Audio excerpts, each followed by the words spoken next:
All righty. All righty, everyone ready? Good to go? I am about Yeah, to I was start. just posting it one more time. Thank you. All righty. Oh, I have our. All righty, everyone ready? Good to go? I am about Yeah, to I was start. just posting it one more time. Okay, sorry, y'all. That was me. It came up and it started playing. There's a first time for everything. Okay, Okay, I was we like, wait, is my lag that bad? no, it was definitely me. It was definitely me. Okay. Okay, we are starting now. Welcome to BIMS Dives. I'm Dr. Tierra Moore, founder and CEO of Black and Marine Science. And today we're diving into ocean justice with Dr. Ayana Elizabeth Johnson. The conversation will be moderated by our Chief Operating Officer, Leslie Townsell, who is a master's student, and our Chief Innovation Officer, Dr. Jeanette Davis, who is a marine microbiologist and children's book author. Dr. Ayana Elizabeth Johnson is a marine biologist, policy expert, writer, and Brooklyn native. She is founder of Urban Ocean Lab, a think tank for coastal cities, and is co creator and co host of the Spotify Gimlet podcast, How to Save a Planet. With Dr. Catherine Wilkinson, she co edited the anthology All We Can Save and co founded the All We Can Save project to nurture the feminist climate renaissance. Recently, Ayana co created the Blue New Deal, a You're roadmap. giving me the full shebang. No, no, not the whole thing. I'm not reading it. I love Right. So it. we're talking Love about this. it. So recently, Ayana co-created the Blue New Deal, a roadmap for including the ocean and climate policy. And we are so excited to talk more with her about that today. So I'll go ahead and turn it over to you, Leslie. Thanks, y'all. Thank you. Okay, so thank you so much for being here with us today. My pleasure. Earlier today, we actually asked our audience members over social media what ocean justice means to them. So at the end of our chat, we will go over a couple of the answers. But for now, can you define ocean justice and tell us what are some actions that can be taken in regards to it?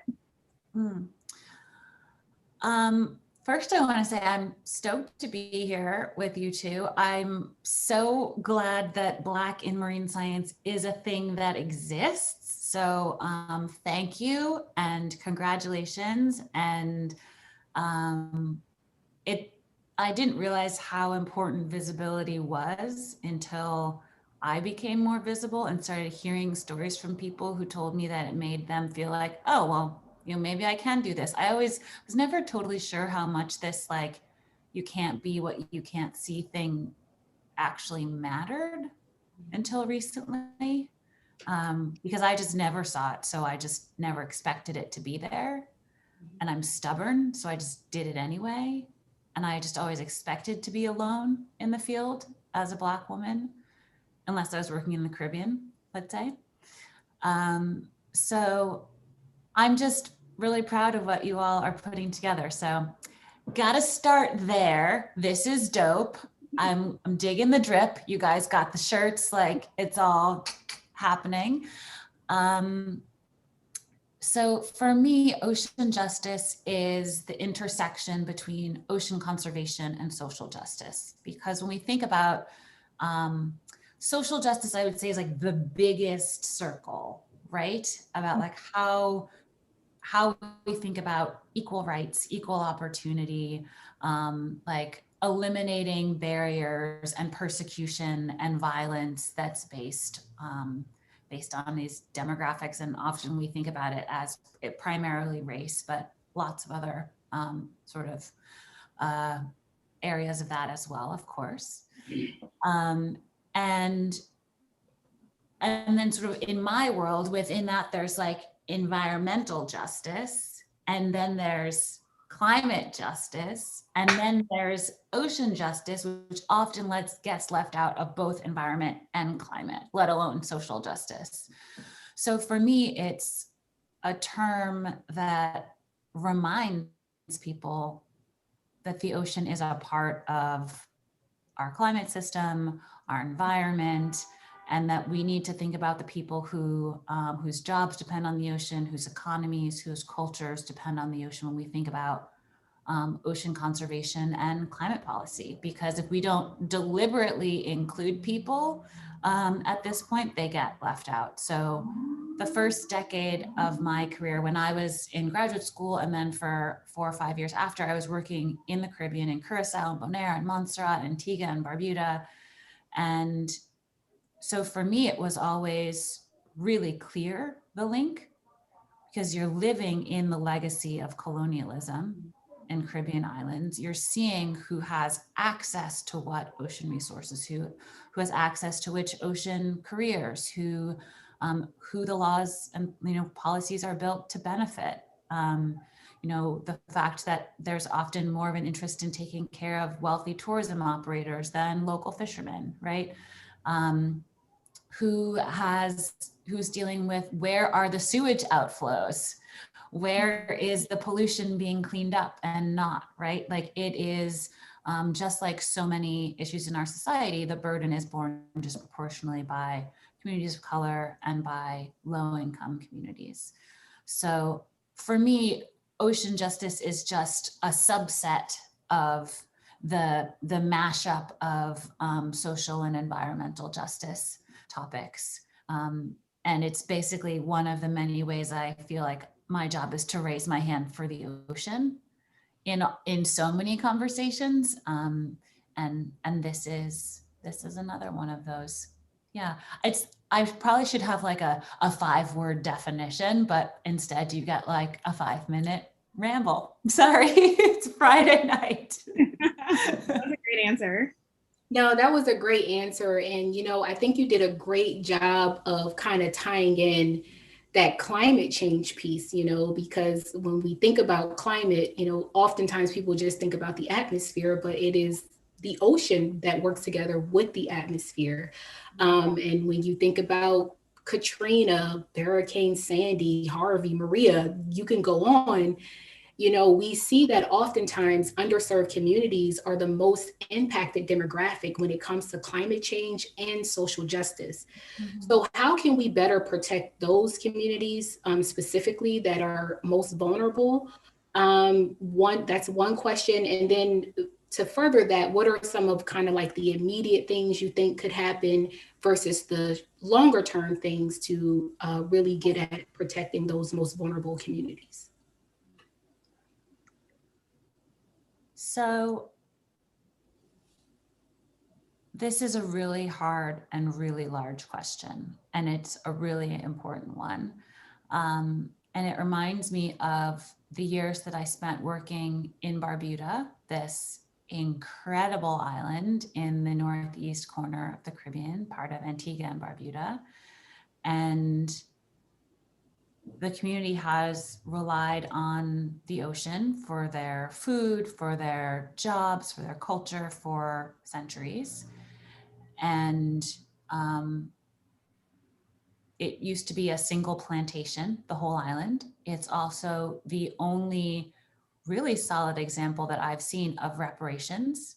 When slavery ended, the entire island was given to the former slaves who lived there, and they owned the entire island in common. Until the story I'm about to tell you, which is I ended up working there and supporting the fishing community, the local government, in trying to figure out what would it look like to sustainably manage those ocean resources. And because this is Black and marine science, I sort of came in through this science perspective of what do we need to know about the coral reef ecosystem and the mangroves and the seagrass and the lagoon and just the coastal habitat that the local government had jurisdiction over. And so we brought in a whole team of experts to do ecological surveys and assessments and like species identifications and counts and understanding the diversity and sorry about the sirens, and where are the nursery habitats, and just mapping the different types of ecosystems that were even there so that they could know what they had and then decide how they wanted to manage that. And so we did all that research, provided that information, and the goal was to come up with this plan for ocean zoning, for what areas would be protected, what areas would be for recreation, for anchoring areas, for shipping lanes, for certain kinds of fishing. And the community drew the lines on those on the map. And based on the scientific recommendations, as well as the data we collected, they decided to protect 1/3 of each type of ecosystem, and 1/3 of their waters overall, and protect especially herbivores that, as I'm sure you know, are really important in coral reef ecosystems for preventing algae from overgrowing the coral, protecting sharks, only for traditional local consumption, no sale or commercial use or export. So this completely visionary and robust set of ocean policies that, after about a year of public consultation and many iterations, was signed into law. Protecting mangroves and seagrasses as well, you would need a permit to destroy them. I was really proud of helping to facilitate that work and drive it forward when I was executive director of the Waite Institute, and building the team of like scientists and lawyers and GIS experts and filmmaker and everyone to support the community in figuring out, like, this is their ocean. What did they want to do with it? And this was put into place, and we helped with enforcement, I had to figure out like how to buy a boat for patrols, and like how are we going to design the uniforms, and like down to the, like, I was interrupting dominoes games to get fishermen's input into like draft zoning maps, like the whole nine. And then about a year after it was signed into law, Hurricane Irma hit. And the eye of the storm went right over the island and just decimated the place in a way that it has yet to recover from. And you think about what it means for a Black community in the Caribbean to try so hard to do everything right, to say like, you weird American outsider, like, I guess we'll give this a shot. Like we care about the future of our marine ecosystems, and to take that leap of faith and to put in a year of work to do that, and this to see everything just flattened, and the impacts on marine life, obviously, as well as the buildings and infrastructure on the island. And thankfully, very few people were hurt. So once I got past that, my immediate thought was like, this island is basically at sea level, it's flat. And no matter what they do, no matter how perfect their ocean conservation laws are, no matter how perfectly based on the best science they are, it will never be enough, because we live in a world that is connected.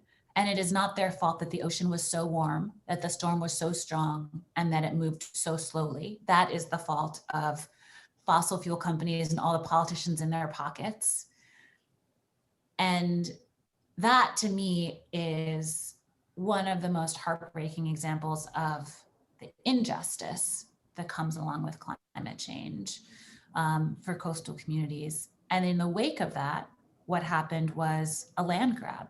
This community who had collectively owned the land on the whole island. No one had like a deed, because they all owned it together. And if you were a resident of the island, you got a place to build a house, and you got a place to grow food, and you got a place to set up a shop. And in the wake of this, the government of Antigua, with pressure from developers, changed the land policies, broke up this most beautiful example of reparations, and started a land grab.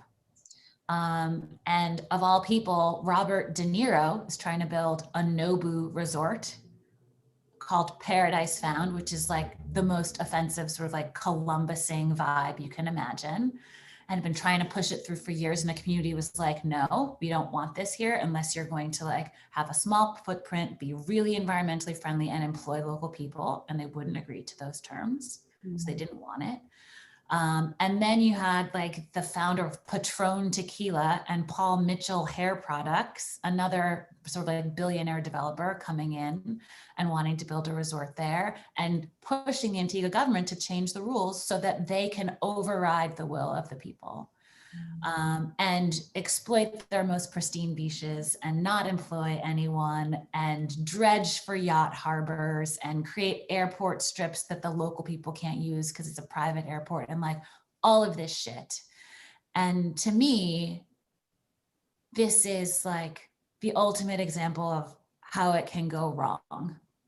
How you have like local communities who have a deep knowledge for generations of what sustainability means, who need support as the world is changing around them, to like adapt to this changing world. And I guess the answer to your question then of what do we do is we stand with these people, right? We take a side. We focus on policy and changing the rules of the game. We make sure that the science that we do and that exists gets used to inform good decision making. We, use the power of our voices, our networks, our influence, our dollars to say like there actually is a right and a wrong, and I'm on the right side, and I'm with the local people. And I think we sometimes forget how powerful our collective voices are, especially in the US, because it's just so individualistic. And we also forget how important the ocean is culturally. We sort of break it down into like resources and like how many fish can we take and what is the maximum sustainable yield that the ocean can handle. And I think part of the solution is a really hard and amorphous thing, which is like, how do we instigate a cultural shift, a transformation in the way that we see our role as one species out of many millions of species on this planet, and have like a little fucking humility about the whole thing. So unfortunately, there are no easy answers in situations like this where the power imbalance is so out of whack, right? Where you have American billionaires and subsistence local fishermen. Like, it's just not a fair fight. And this is playing out in coastal communities all over the world. And so in a weird way, like the battles are in like the zoning board meetings for who even has access to the coastline, right? It's like the boring local politics of it. But there absolutely is a role for science in doing really solid, objective, just polished research to provide information so that better decisions could be made to protect those communities in the future. So I think because, this is a science crew, I just want to emphasize that your science can be perfectly objective as far as hypothesis and collection of data and testing it and your statistics and all of that, and going through the peer review process, but you get to choose your research questions. And people like me, and probably you, because of who we are, ask different questions. That doesn't make our science biased. It makes us ask different and often more relevant and useful questions. And so I think, I'm like tingling saying all of this because I'm reminding myself of how high the stakes are when it comes to, ocean science and policy. So thank you for that question. So you just brought up a really good point, talking about like how the three of us might ask more relevant questions. So now I want to bring it over to the side of women. What is the significance of having women centered in the talk about ocean justice? I also see you have your climate feminist sweater on. So, that's what kind of prompted it. Before I answer that question, which I'm happy to answer, I want to hear from you.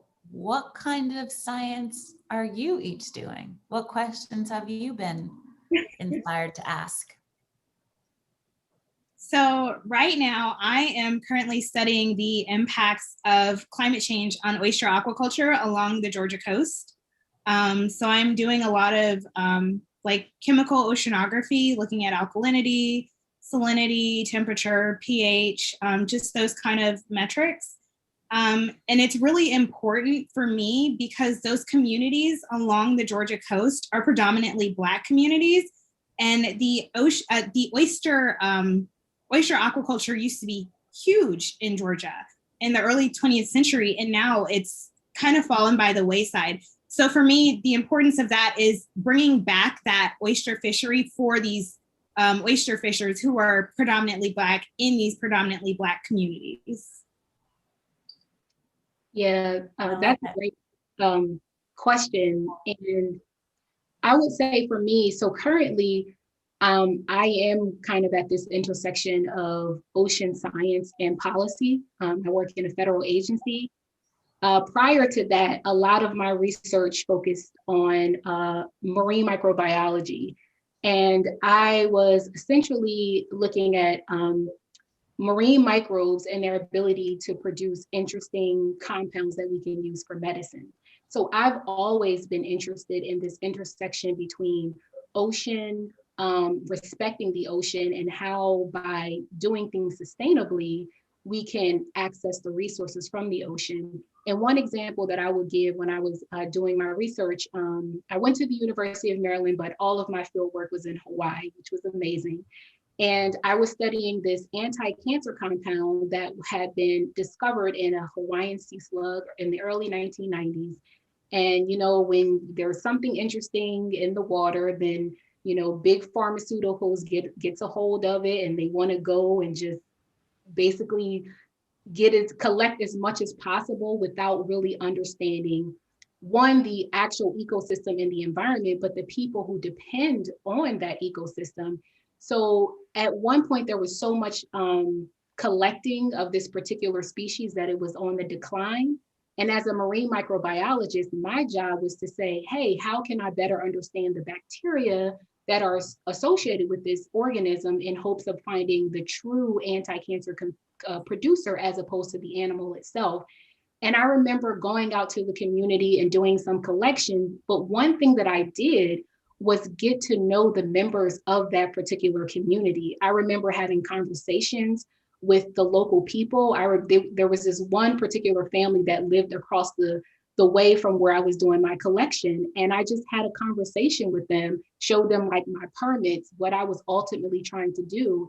And it really cultivated a good collaboration, because for them, it's like, we live on this beautiful island of Hawaii. And while people come here for tourism and trying to find drug discovery, this is our home. So why are you here? And, you know, how is what you're going to do impact the local community? So I think it's important, no matter what science you're pursuing, whether you're in the government, whether you're in lab, or wherever you are, that you are always representing the people who are impacted by the decisions that you make. Mm-hmm.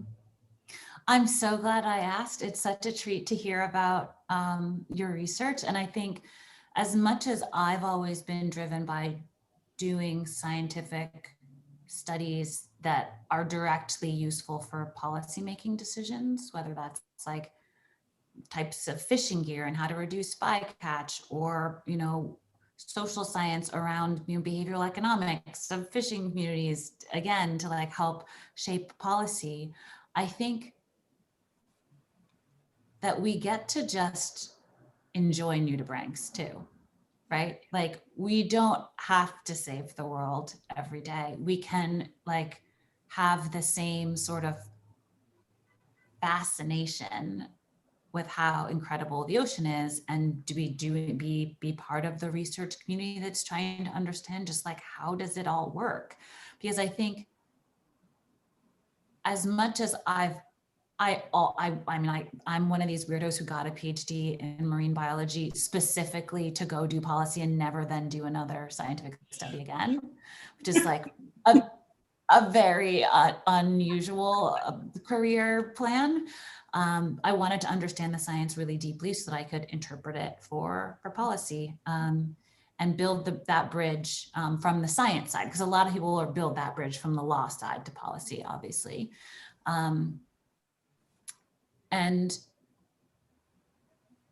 But just because that was my plan doesn't mean like every person of color has a duty to save other people of color who live near the coast. Like, you can just be a scientist. And I think the reason that I asked you about your research is so often we talk about Black scientists, we talk about their Blackness and not their science.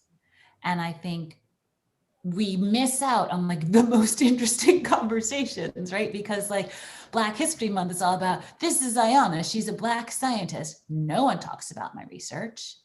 Like, no one ever links to my peer-reviewed publications. When we talk about George Washington Carver, we talk about him as like a Black guy in the peanut. We don't talk about like his scientific research and his discoveries in detail. And so when people ask me like, how do we like, as educators, like we want to bring more role models into the classroom? I'm like, great, don't teach their biographies, teach their discoveries. Mm-hmm. And I think that's my frustration with a lot of the way that I've watched Black History Month play out in the past few years. It's like 5 Black people to follow. It's like, but really why? Like, tell me about their achievements, because they're so fascinating, right? Like, if you're gonna highlight scientists, like highlight the science. It's so cool. Like, both of you are doing, have done, will do really interesting and important work. And I think so often, because of the rest of the world waking up to social injustice, they forget about the expertise that is carried in a body that has melanin. There you go. Okay, so thank you for sharing some about your research. And I actually meant to put on these gold hoops before we started, and then I forgot because I was running late, and yours look so dope that here we go. Thank you. So gender, and what was your question? Like, why does that piece matter too? So I was just asking, what's the significance of having women centered in the talk about ocean justice?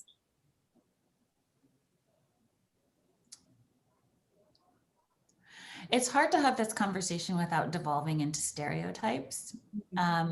I can read to you a little passage from All We Can Save. As was introduced, I co-edited this anthology this year, and it's really good, which I get to objectively say because it's a collection of wisdom. This is not me writing a book. This is me helping to pull together a lot of brilliant women leading on climate from all different perspectives, with Dr. Catherine Wilkinson, my co-editor.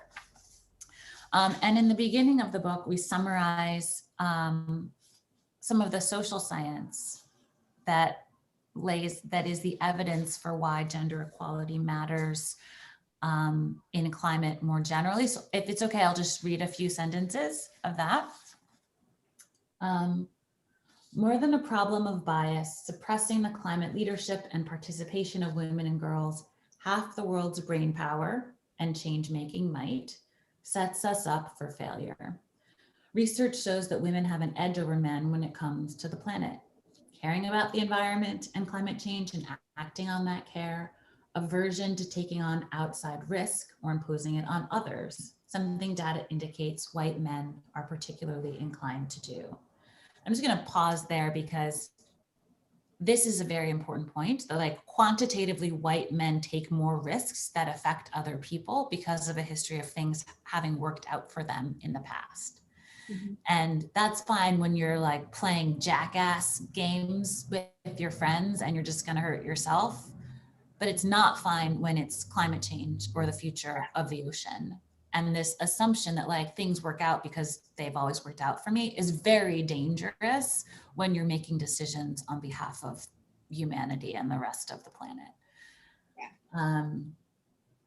This edge carries into politics and policymaking. Female legislators more strongly support environmental laws and stricter laws at that, When parliaments have greater representation of women, they are more likely to ratify environmental treaties. When women participate equally with men, climate policy interventions are more effective. At a national level, higher political and social status for women correlates with lower carbon emissions and greater creation of protected land areas. It's not about only women, but making sure women are included and leading at all levels. And I sort of knew it was important, sort of like intuitively, for women to be in leadership positions, but I didn't know the data was that strong, right? Like it is quantitatively, statistically better for the planet for women to have decision-making power. And I don't know if there are equivalent studies that are specific to the ocean, but I do know that if we just look at who's in this chat and who steps up to lead and who steps up to organize and who volunteers their time to put things together and who cares about nurturing the community, and who is focused on, you know, future generations. When I was working in the Caribbean, you have this sort of unfortunate dichotomy where gender stereotypes or gender roles mean that the men who are fishing are trying to be the breadwinners, are trying to put food on the table today. And women are often having this long-term view about like, what about my grandchildren, our grandchildren? And so you need both, right? You need to feed your family today and you need to feed your grandchildren tomorrow. We need to make sure there's something left for them. So if we leave women out of decision-making, women who like, there is social science that tend to think longer term in terms of the cost benefit analysis of decision-making, then we're just like leaving a lot of intellectual power and creativity on the table. So I think anyone of any gender can be a climate feminist, and sort of approach problem solving through the lens of gender equality being a prerequisite for success. And I think when we talk about both race and gender, we often think about it as like the nice thing to do, to care about diversity and to like include other people and have like great photo ops where it just like looks like a Benetton ad. But what we don't talk about enough is like, that's literally the way we win. Like that's where we get the best ideas. That's where we will succeed in dealing with the climate crisis. Like, because we know people of color care more about climate change in America. It is 49% of white people who are concerned, 57% of Black people, and 69% of Latinx people who are like, oh shit, what are we gonna do? And people of color tend to have like a more, and that the reason for that disparity is people of color tend to have a more egalitarian worldview. This is according to polling from Yale and George Mason universities. And having this more egalitarian worldview, like we're all in this together, like we're all impacted, and what is the role I can play in the solutions, and how are we taking care of our communities? Like that's the vibe we need. And so it's just stupid not to welcome in the people who already care if we're trying to like build the biggest, strongest team to solve the biggest challenge humanity has ever faced, right? So I guess I just get really tired of talking about race and gender as like, oh, the poor people who are getting impacted the most by climate change, and sort of this like condescending patriarchal vibe, as opposed to, and it is true that those groups are being more impacted. It is like verifiably true, and we absolutely need to take care of the injustices that result. But on the flip side, like you're talking about women and people of color who are also leaders who are going unrecognized, underfunded, under-resourced, not listened to. So we're missing so much opportunity if we don't have diversity. And I think it's important to say, when I use the word diversity, I mean it like along all these different axes, right? Like race, gender, class, religion, geography, areas of expertise, ways of approaching problem solving. Because often people say diversity just because they're too shy to say race, but like they really mean we need some brown people in here. So just like, let's just be honest with our language. and like welcome people in, because there's more work than I can do and you can do and we can all do together. But like we need to bring more and more and more people in. So that's kind of where my head is at these days. And so the book, All We Can Save, at the same time as we came up for the idea for the book, we came up with the idea of a nonprofit to support women climate leaders, especially women who are doing critical work, to make sure that they have the support that they need to do what they know needs to be done. I'm not going to tell them what to do, but I think so many people doing the most important organizing work across any justice issue, environmental or social, are kind of forced to do it as a side hustle. Yeah. And like, we can't save the planet as a side hustle. Like, it's, the stakes are too high. And so figuring out how to make sure that people who are doing the creative leading edge work have the funding and support, community around them, resources that they need, the microphones, the megaphones, the platforms, all of it is one of the things I'm focusing on next with the All We Can Save project, this nonprofit that Catherine and I co-created. And then my other project is the Urban Ocean Lab, a nonprofit that I co-founded about the future of coastal cities, because we know about a third of Americans live in coastal cities, and we're just not prepared for what's coming in terms of climate change. And there's so much that we can do to prevent harm, to restore coastal ecosystems that are like literally out there trying to protect us and absorb carbon and, you know, mitigate the impacts of storms, and to think about offshore renewable energy and regenerative ocean farming, including of oysters and other shellfish and seaweeds. And so I think, and of course, like, it's often poor communities and communities of color who are living in the flood zones and who don't, it's not their beach house, it's their only house, right? So I think those are sort of the two main projects that I work on besides the podcast. So one is like the urban ocean conservation, because we think about ocean conservation as like something far away and like often tropical, but it's like, it's in Brooklyn, right? It's in LA, it's in Georgia, it's everywhere. So, and then making sure women get to be a part of the decision making. And so the work I was reading the other day, the sort of organizing principles of the co-founders of Black Lives Matter, Alicia Garza and Patrisse Cullors and Opal Tometi. And I was super inspired by like the brevity and the clarity of, number one, lead with love. Number two, less ego, more impact. And number three, move at the speed of trust. And I was just like, that's it. That's it for all of it. As you described, Jeanette, with like talking to local communities about your research, that is the move at the speed of trust piece. We want to skip that, but like we can't. Yeah. So yeah, that's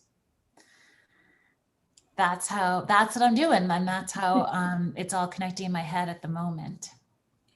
Well, thank you for that. And thank you for the question, because you are right in that, you know, we do tend to sometimes lead with the gender or the race, but we are scientists and we do science and we do great work and we can contribute because we are scientists and we are experts. So I really do appreciate that question. And just to kind of bring it back home, you know, what I heard you say is that we kind of all play a role in this, right? We all have the ability to lead where we are. And I wanted to kind of wrap that into policy and with this current administration. So from day one, with this current administration, they came in kind of signing executive orders. And one recent executive order on racial equity, I'm not sure how familiar you are with that, but it calls out that as in federal government that we should be employing services and products in an equitable way, right?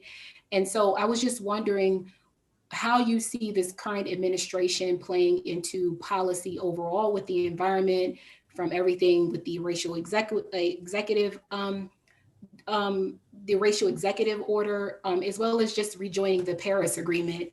So what do you think, or what role do you think this administration will play overall with decision making when it comes to the environment? I don't know. I don't know yet. I have been pleasantly surprised by the level of ambition in the rhetoric, right? Like, I did not think they would be going this big. When it comes to climate, the commitment of dedicating 40% of the resources to address the climate crisis going to historically disadvantaged communities. I did not see that coming. When I read that in Joe Biden's campaign plan, I was like, who wrote this for him? Yeah. Because his climate plan early in the primary was like not remarkable. It was not visionary. It was not bold. And he actually like stepped it up after he became the nominee and released like a much bolder plan. And I learned just this week that the reason that 40%, and that's like a percentage dedication, that's a very strong commitment. It's not like we're going to dedicate like some amount of this to blah, blah, blah. And like, it's like a percent, it's not vague. And of course, like it remains to be seen how that actually looks and how do you count it and who is deciding what the investments are in these communities, and the local officials and community leaders get input in this. Like there's a million ways it could go wrong and not be as wonderful as it could. But I learned this week that there was something called the Climate Justice Forum that got together climate justice leaders and environmental group leaders. And basically like the big white environmental groups had to listen to the climate justice leaders.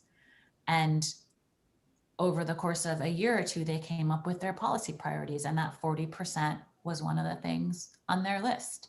So these don't come out of nowhere, and it really matters who's in the room setting those priorities.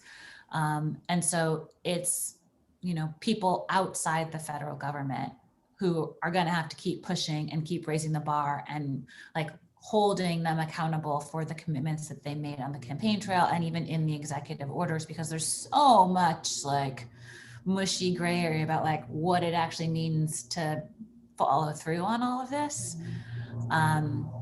There's also the commitment to protect 30% of nature by 2030, but like, how are you going to count that? And like, who's going to decide which ocean areas those are, and all of that kind of stuff. So I will say that Gina McCarthy, who is leading domestic climate policy in the White House, seems to have been doing some studying on climate justice, doing her homework and trying to really like lead in that direction, taking it seriously. Her chief of staff, Maggie Thomas, is the woman I co-authored Elizabeth Warren's Blue New Deal plan with, advised the creation of that. And so I know and she also worked on their environmental justice plan. So I know we've got people in the White House who want to do the right thing, whether or not within the massive federal bureaucracy they can get it all done, or whether they'll have all of the right advisors on the nitty-gritty of how things should actually be framed and worded. I don't know yet, but I just feel like, there's an opportunity now that there wasn't 2 months ago, right? There's possibility. Yeah. And I'm just going to let that feel good. Like I'm going to still fight like hell to keep the bar high. But I think we now have people who at least theoretically want to get this right, which means that hopefully they will listen and continue to take input from experts on the outside. So whoever is watching this, please keep speaking up, because it's the fact that especially young people over the last year kept saying, Green New Deal, you're ruining our future and the future of life on this planet. Like, who do you think you are? You don't get to do that, which is the reason that we had Democratic candidates fighting for who had the best climate policy, which is why Joe Biden has a good climate policy, right?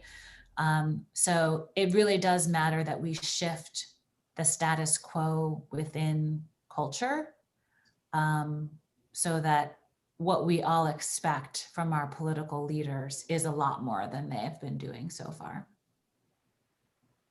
So I know that we only have 10 minutes left. So we had some audience questions, and we just picked one of them to ask. So you've been very effective at getting climate message to a huge audience. How did you do so effectively, like getting that message out and collaborating with Elizabeth Warren and Gimlet? The short answer is trial and error. Like, I don't know the future, and I don't know what I'm doing, and I like never thought I would be co-creating and co-hosting a climate podcast. That like was not on my list of things to do. In fact, about 2 years ago, I don't know if you listened to the podcast It's Been a Minute, hosted by Sam Sanders, who is dope. And yeah, he's like, yeah, this very cool Black guy about my age who works at NPR, who hosted the Politics podcast, and now he has his own show. And I like knew him from when we both lived in DC, and I was like, I want to start a podcast. Can you give me your advice? And he was like, totally, let's chat. Let me hear your idea. And I was like, it's called Ocean Nerds. And he was like, what?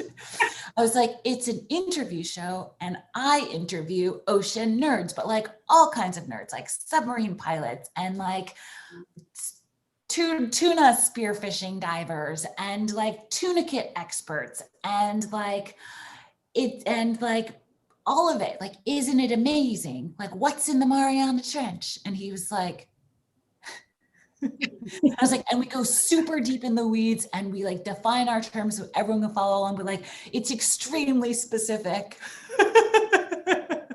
on like boat captains and like sailing and like whatever. I was like all in, and I was basically like told a lot of people this idea, and they're like, I'm sure this will be delightful for a very small group of people. So if I had it my way, that would be the podcast I would have launched like 3 years ago. And I think for me with the Blue New Deal, it all just starts with like seeing a need, right? So I will quickly tell you the story of how both of those things came to be, since those are the two specific examples. With the Blue New Deal, I read the Green New Deal. I got to page 10 and saw the first mention of the ocean, and it was like a list of things we should protect, sort of like in passing, includes the ocean. And I was like, really, this is all we get? This is not enough. The ocean, in the same sense as we were discussing before, like the ocean is not just a victim of climate change, it's also the hero. It's absorbed 1/3 of the carbon dioxide. It's absorbed 90% of the heat we've trapped with greenhouse gases. It is like literally out here trying to save us and like offering us all these opportunities for renewable energy and regenerative ocean farming and like coastal ecosystems, like being the barrier for storms and all this stuff. And I was just like, we're missing it. We're missing these opportunities. And obviously I wasn't the only one who noticed this. Every ocean person who read it thought that. And for people who haven't read the Green New Deal resolution, go read it. It'll take you 5 minutes. It's literally 14 pages, double spaced, massive font. Go read it. And then you can tell me if you hate it, but like, go read it first. And so I was talking with a bunch of other ocean people about this, and they were like, yeah, where's the ocean? And so we wrote an op-ed. I co-authored it with a fisherman, ocean farmer, and a head of an environmental group, Surfrider.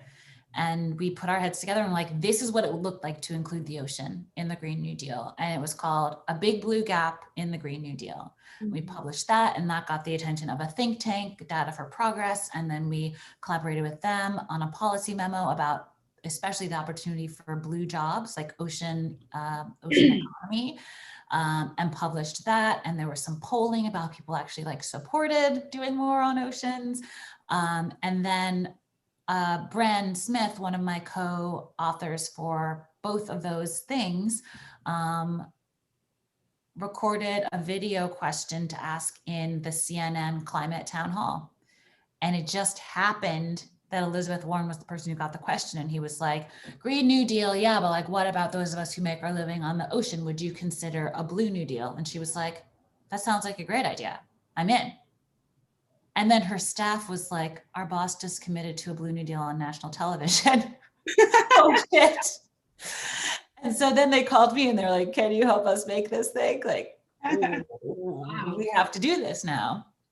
And then like a month or so later, we rolled out this plan. And so like, it wasn't a premeditated thing. It was just like, you speak up when you see a gap or a problem, you do the thing that you can do. In my case, it was like writing op-eds and nerdy policy things and like posting them on social media.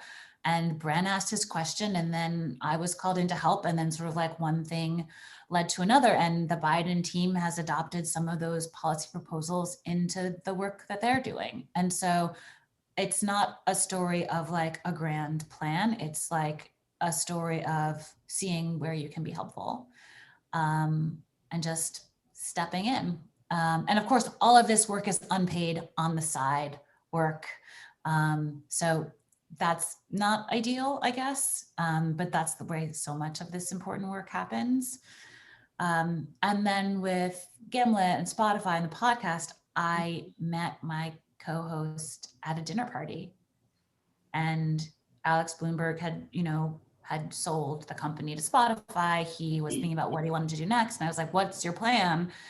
He was like, I'm going to co-host a podcast about climate. I really think that that's the most important issue. And I was like, are you going to have a co-host, like maybe a scientist who could like explain those parts? Maybe like a woman, maybe a person of color, to bring another perspective to the interviews and stuff like this. And he was like, yeah, of course. Like, absolutely. That sounds right. And I was like, oh, what if it was me? And he was like, who are you? And then like a few meetings later, we were like brainstorming what was this show. And it took us 9 months to craft it. And I think the reason that it's been so well received, as along with the book, All We Can Save and the Blue New Deal, is because it's all focused on solutions. It's not focused on categorizing how everything is falling apart. We use that science to tell stories and to make the case for what needs to be done. But it's all like, all right, this is where we're at. What is next? Who should we be listening to? Who should we be following? What policy ideas are the most promising? What entrepreneurial ideas are the most promising? What's the activism that needs doing? Like, to the extent that I've gained traction for the work that I do, it's been because people want to know, like, okay, fine, like, it's terrifying. What do we do about it? And so I think that's been the lesson for me in the past year, is that this is not about like converting climate deniers. This is about working with the vast majority of Americans who get it and are not quite sure what that means for their lives and what that means for politics and policy and culture and their jobs and their families. And it's also like much more fun to focus on the what do we do part, right? Like, there's so much room for creativity and joy and art and music, and we get to like shape the future, right? There's still a wide range of possible futures, and that's what I do every day. I wake up and I'm like, how can I like play whatever role I can play in helping to nudge us towards the best possible one? Well, thank you so much for that answer. It's now a few minutes until 7, so we're going to wrap up here. We want to thank you so much for coming. We really not only appreciate you being our first guest on BIMS Dives, but we actually appreciate all that you do. We appreciate your transparency and your willingness to serve. So thank you. At the beginning, Leslie did talk about how we polled some of our BIMS community what ocean justice means to them. And you have done a great job of not only defining that, but also looking at some next steps.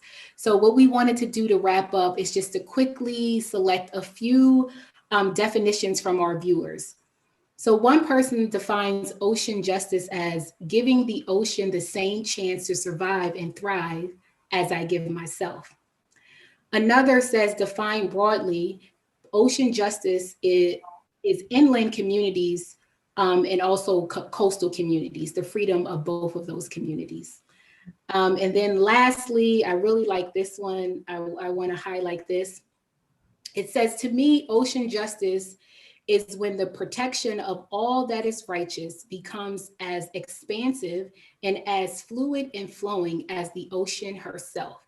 That maybe one day we won't even need to call it ocean justice anymore, because we'll look out from the land connected to the ocean and know that justice needs no magnification. I really like that one. I wanted to end with that one.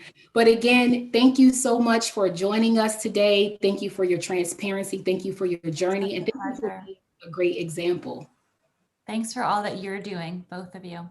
All three of you. All right. Tiara, T. you're muted.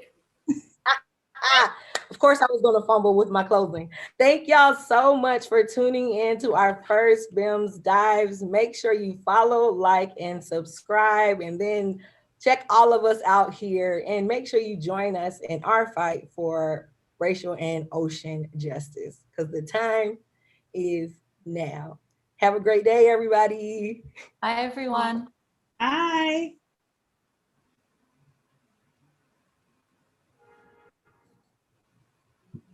Did you?